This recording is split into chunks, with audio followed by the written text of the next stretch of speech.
Mr. President, my freshman colleagues and I have come to the floor on a regular basis over these last months to make clear to both sides of the aisle just how critical it is that we succeed in reforming our health care insurance system.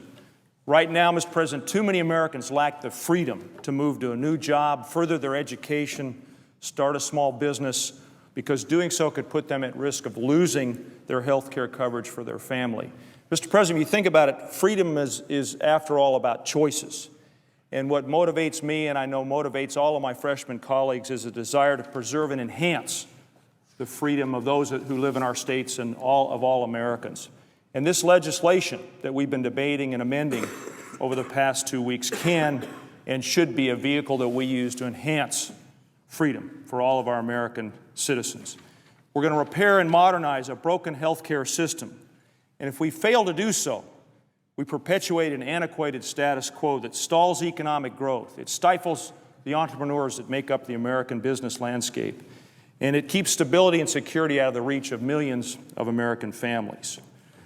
The package of amendments that we present here today is designed to inject more cost containment into this bill, cut down on regulatory and bureaucratic red tape, and push us even more aggressively towards a reformed health care system that rewards better patient care more than simply more care.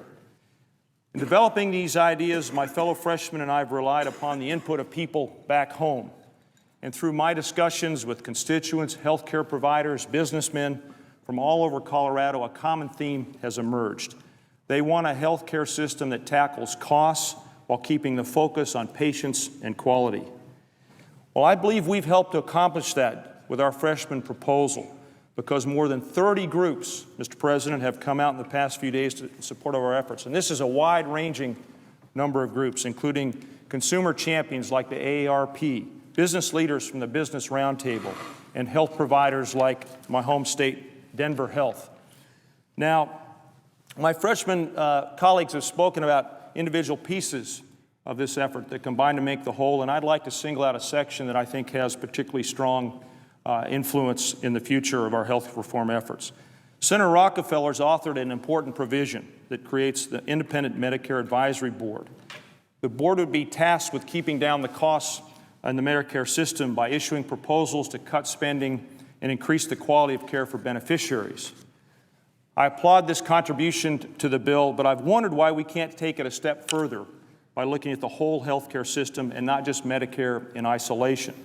If we're going to tackle spiraling health costs across the country, we need to push each area of our healthcare system to be smarter and more efficient in dealing with cost growth.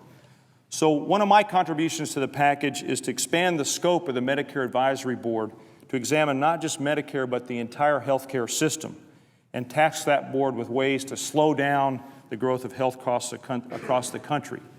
This would include providing recommendations on the steps that the private sector could take to make our delivery system more efficient.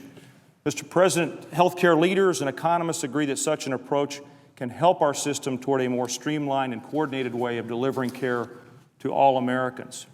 So in sum, let me wrap up. I want to thank the Senator from Virginia for his leadership, the Senator from Oregon as well, Mr. Merkley, Senator Shaheen from New Hampshire. But it's been a delight to work with my fellow 11 senators. I think this is a bold contribution to the package that I know we're going to pass out of the Senate. We come from varying parts of the country. We have varying political outlooks and backgrounds. I know this will attract broad support in our chamber. It's a winning addition to health care reform, and I encourage all senators to support our efforts. Mr. President, I yield the floor.